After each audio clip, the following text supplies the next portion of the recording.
Hey Silver.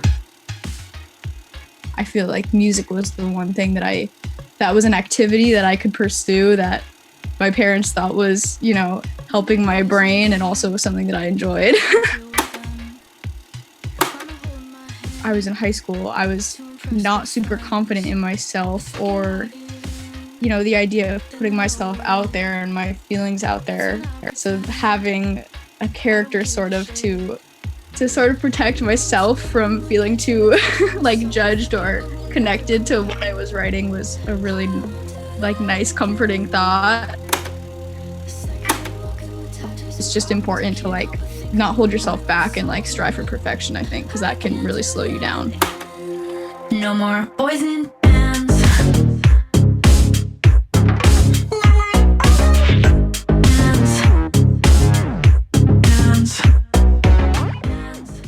Hi, I'm Silver Sphere, and this is the Makings of an Artist. Sick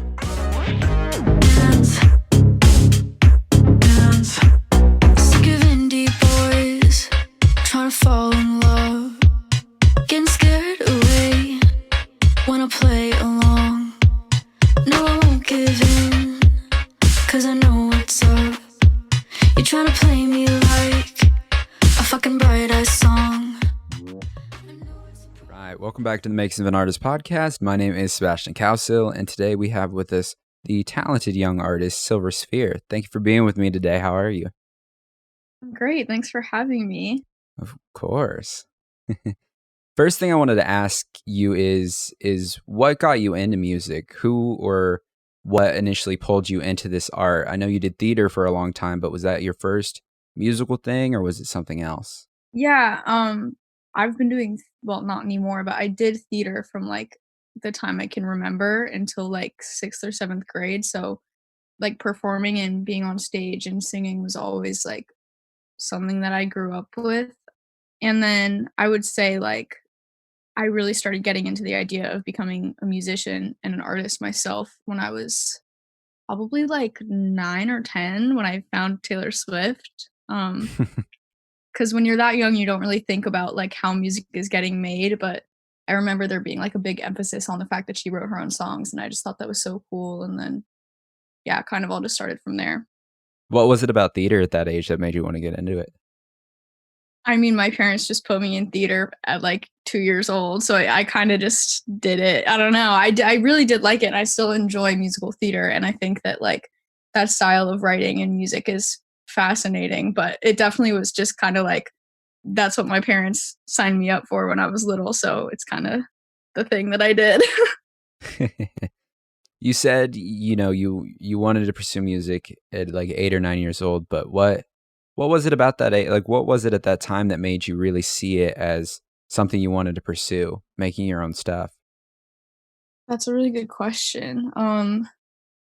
I think I always had an appreciation for music, just from an early age, from show tunes and performing. And it was just always something that I felt I was good at and I enjoyed in any capacity, whether it was theater or just playing a piano, whatever. I don't know. It was just the thing that I always gravitated towards and always felt really comfortable doing. So I think that when you're that young and you already have a comfort in something that is a hobby or in art or whatever, it's just kind of the natural progression if you keep sticking with it to grow that skill and continue to feel comfortable in that.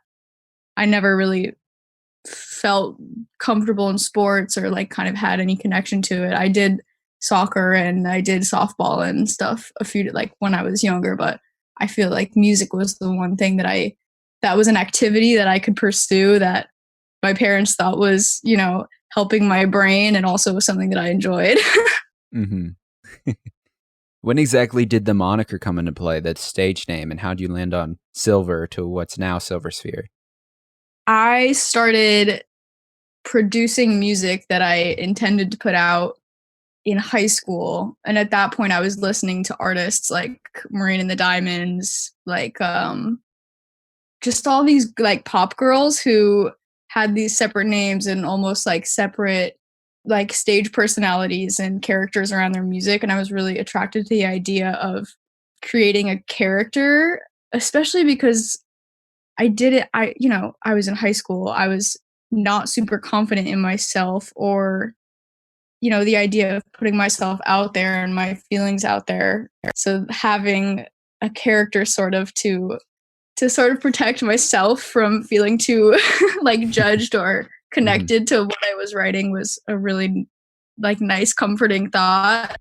Silver, I had a few ideas. At one point I was going to be Marcella because that's my middle name, and then I was going to be Zella, and then I felt like there was too many artists that had like similar names.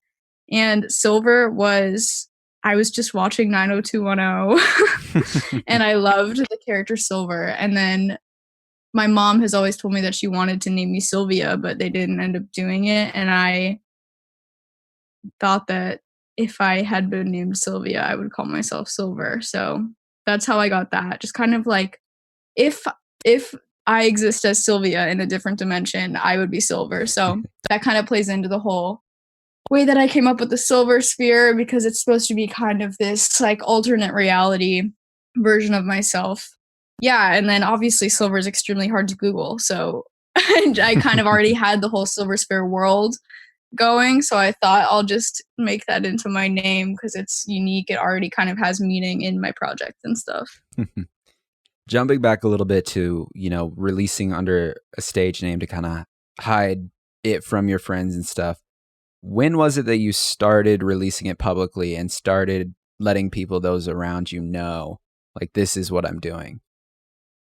Yeah, I have a cousin who is in a band and was using Bandcamp primarily. And so I went and I stayed with her the summer between my sophomore and my junior year of high school. So I started putting random demos up on their like random garage band shit that was just like, you know what I mean? I Mhm. didn't expect anyone to hear it. And then the next summer I had kind of like built up my skills slightly to the point where I could make like a project, quote unquote, like horrible, like just like one drum sound and like two synths maybe with my voice recording through the computer mic, not even like an actual microphone. I put out my first EP, which was actually called Yikes on Bandcamp. Mhm. And real quick too, I do want to kind of focus on that first EP years because I feel like there's a lot there that makes you you. First is your first single, Drinking Games. When you released this, there was a lot of buzz around it and who you are. How did it feel kind of getting that sort of attention so quickly? It was cool. Actually, I had released one song about like 7 months before that on Spotify, which was my first like real release. That's now taken down. And that one grew pretty slowly. And I was in my first year of college. Like I left for college like a week after we put out that first song. So I was kind of doing my thing, just like watching it grow slowly. And also I had drinking games ready to release at any point. And I somewhere in between those two singles, I found a manager who helped me release drinking games. I'm trying to figure out the timeline. I like never think about this. Sorry. No, you're good. Yeah. So drinking games came out in May of my college. Mhm. So I'd kind of had this one song out that I wasn't really thinking about because I was just doing that had been out, and then we put that song out, and it actually was getting like traction. And I think before that, I was taking music seriously, and I wanted it to be my career, but nothing was happening to me really take it seriously. So that was a shock because it was like coming to the end of my freshman year of college. Like obviously I wanted to be doing music, but had no reason to not be in school. So it was cool. It was definitely like it pushed me to really like keep trying because obviously I couldn't school and been comfortable. Like I really liked that lifestyle and I liked learning. But seeing that song take off, I think convinced me that if I kept working at that, something could happen. Hmm. I also saw you said the first song, Lost Cause, was the song that really made you take your music seriously as a career. What was it out of this song specifically that inspired you to take your craft to the next level? Well, I wrote that when I was 15, and I just remember thinking, like, this is a good song. Like, it was the first time I'd written like a lot of songs at that point, and obviously, like, you got to hone your craft and you have to work and make some bad stuff to get to the point where you can make good stuff. But that was the first song where I sat down. I like had just finished writing it. I played it all the way through and I thought, damn, like I think this is really good. So that's yeah, that song will always just remind me of that feeling of like feeling like I was getting somewhere with writing. Hmm. And nowadays, since and during that EP, you've been doing your work in the studio most of the time. What's one of the biggest parts of that transition going from your bedroom to the studio, making your stuff and doing it in front of people for a change? Yeah, it's definitely weird to get used to writing with other people in the room because for the longest time, like drinking games, honestly, a decent amount of the stuff on this EP, like Lost Cause, I'll Go Goth, drinking games, I wrote by myself in my bedroom, like with no one there to really be worried about if they like it or not, which I think makes it a lot easier to just be open and honest. It was definitely weird at first to go into a room primarily with men and have to like figure out how to speak my mind and like not worry about, you know, saying something that might not be the best idea and then like not being super embarrassed about it because it's definitely like a really vulnerable process and you're putting yourself in a vulnerable place when you're writing about anything that you're feeling, but also just like bringing up ideas that someone else might not like is a scary thing. But for the most part, I just think it's important to do it enough to where you feel comfortable. Because I think the first 10 sessions I did where I was trying to write in front of someone was terrifying and I didn't get anything good out of them. But like over time you find the right people that you feel comfortable with and you figure out kind of how to like let go of the fear and like the like discomfort of opening up in front of people, which can be really good. And you can pull different things and ideas from your brain because you're in a room with someone that you collaborate well with. So I've learned to kind of appreciate the good parts of collaboration, but it definitely took me some time to feel comfortable opening up in front of people, which has been the most interesting and probably difficult part. What's something you do miss about not working in the studio? Actually, this is a perfect time for me to answer this question because it's the first time in a while that I've just been like home Hmm. with all the time in the world and have my guitar and like, limited resources. Right.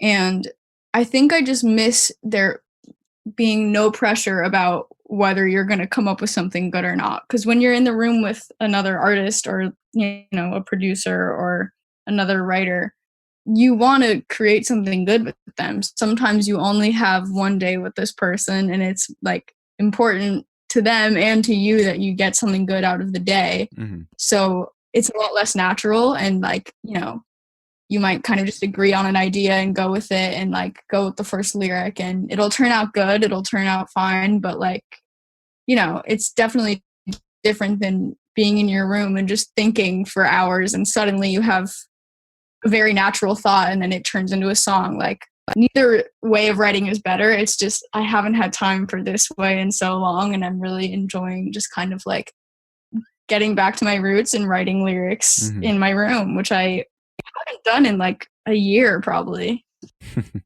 Again, on the flip side of things, what's something you miss about the studio now that you haven't been in it so long? I miss being able to start with the music portion of things. I definitely take for granted now that I'm in the room with really talented producers every day and I can say, "Hey, make like a sparkly, upbeat, happy thing. And within 10-15 minutes, I have some sort of basis for what to write to. Hmm. That's something I've realized now that I take for granted. But yeah, because it's just not the way that I go about it when I'm by myself. I do have like a decent knowledge of production and I use Logic for demos and stuff, but it's not my instinct to start with the beat, which I think is really useful to have sometimes. So it's been like all just my guitar. I haven't really like tried to produce anything out. So I'm getting a lot of starts to things and I'm not able to finish anything in a day the way that I would be able to in normal life before quarantine times. Right. So during my research last night, I may have found what I believe to be your old Facebook page for your music. It's Sophie Kate's Music. I also found your old Twitter and Instagram, but I won't put those on blast. Please don't. But there's this quote in the bio of your Facebook page that says, quote, "I really want to go to Berklee College of Music and major in songwriting or music engineering." Now, we know you're not at that college anymore or college in general, but when you were in college, you were majoring in live and performance arts management. Is that right? Yeah. Something very related to the other stuff because, you know, something those all have in common is they're all behind the scenes work of the music industry. Is that something that interests you? Yeah, definitely. I feel like I always knew I wanted to be an artist, but there's no better way to succeed than to have an understanding of the other side of things. I feel like it's really important to understand your contracts and to be able to have the language to tell producers what sound you're looking for, or even just like communicate with them like on a level which they will respect you. Like, you know what I mean? Because if you don't know how to articulate what you're asking for, they're not gonna listen to you. And I've known that from an early age, just like that having an understanding of the other side of things, whether it's music business or production or whatever it is like really valuable. And especially for women, because I find even though I do have the ability to articulate my sound, sometimes producers don't care. So like I just feel like the more prepared you can be on all aspects of things, the easier time you're going to have having the career path that you want and not having to kind of compromise because you need other people's help. Mm-hmm. With that too, do you ever see yourself wanting to help bring what you know to the next generations of musicians someday? Do you ever see yourself doing that down the line once you hang up the silver cape or while you're still doing what you're doing? Yeah, totally. I mean, when I was going to school, I was thinking like, you know, I wanted to A&R at a label or something, which is basically your job as an A&R is to find small artists and mentor them into success. So like if I wasn't going to be able to do it myself, my plan has always kind of been to be a part of music and like, you know, help other artists find their path to success. So I'm super interested in that. Very cool. Just a couple questions left that we like to ask everybody here. The first is, what advice would you give to artists trying to make it today? I really like this question because a lot of people have very different opinions on my answer. And my answer for like the current state of music is just to release. Like there's no reason to hold on to your first project until every mix is perfect or every little sound is exactly how you want it or the vocal take is like so perfect, because the way that the music industry is set up now, like with streaming, it's like it doesn't matter if your first project is perfect. You just have to get it out and like keep putting out what you're making. I just like, yeah, I feel like put your rough drafts up online and then put out the better version a month later if you feel like it. It's just important to like not hold yourself back and like strive for perfection, I think, because that can really slow you down. Mm-hmm. And then some people would say you're crazy, like the production on this song needs to be perfect, and if the mix is like slightly off, no one's gonna like it. And I say to that, then the next mix you put out will be better. And then, you know what I mean? You can just win Yeah. over again. Like, things go so quickly that you're not going to scare someone off with one, you know, little guitar lick that's a little bit off or whatever. It's funny you say that because, you know, like you said, everybody's answer is unique, but more often than not, we get that very answer is that you just got to put it out there, put yourself out there. Yeah, totally. I mean, the easiest way to put it is if you don't put anything out, your career hasn't started. So, you know what I mean? You haven't even given people the chance to decide whether they like you or not. Right. Exactly. And that's back. And like, obviously, I am extremely embarrassed about some of the stuff that I put out there. And now that I know that Facebook page is out there, still kind of getting deleted. But you know what I mean? It's just like putting yourself out there and not worrying about being perfect, because that's just not what music is about these days. It's about like being honest and genuine and like, you know, just getting stuff out to the public. Mm-hmm. My second question, though, is looking forward. What's next for you when the world is kind of back in one piece again? Do you have any plans? Yeah, it was kind of horrible timing for me. I'm not going to complain about my life, because obviously I'm very lucky to be in a comfortable home and have the resources I need. So I'm not going to complain, but I will say we had all the video shoots planned to be shot last month and this month, and obviously it all got canceled. I have an EP done, and obviously the content stuff going with that is really important. So there is an EP coming. We're figuring out how to do it either during this time or get everything done during this time so that it can come out soon. But yeah, there's an EP done and ready, and I'm really, really excited about it. And we'll see. There's, you know, live shows are obviously something that we're all going to have to sit and kind of wait to see how everything pans out. But there are some plans that we didn't even announce in the first place that are happening, but probably a lot later than we thought they were going to be happening. Awesome. That's incredibly exciting. Incredibly exciting. Yeah. I know whatever you drop next is going to be amazing, but thank you for taking the time to come on the show today. I really do appreciate it. Thank you so much for having me. Of course. If people want to find you online, where can they go? They can look me up on any streaming service at Silver Sphere, 2 words. They can find me on Twitter at The Silver Sphere, on Instagram at silver.sphere, and I think that's it. I don't have any. I don't have a TikTok. I have to make a TikTok.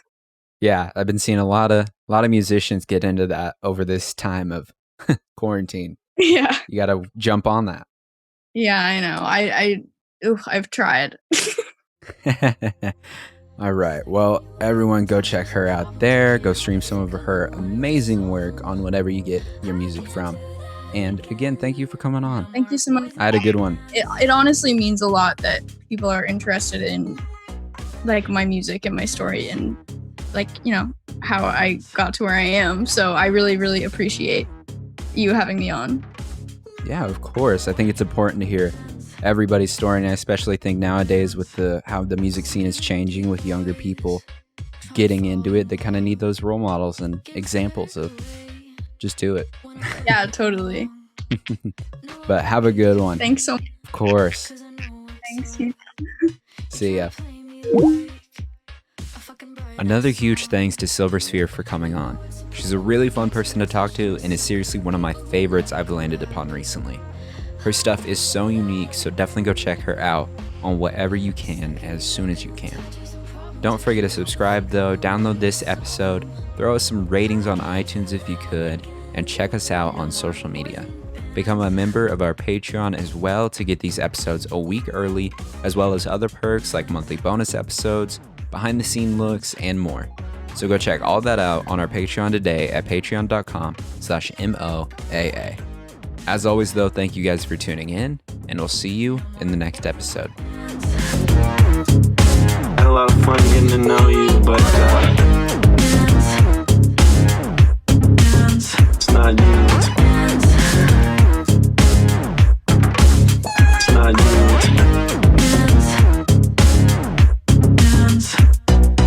Don't call me back. Me back. Me back.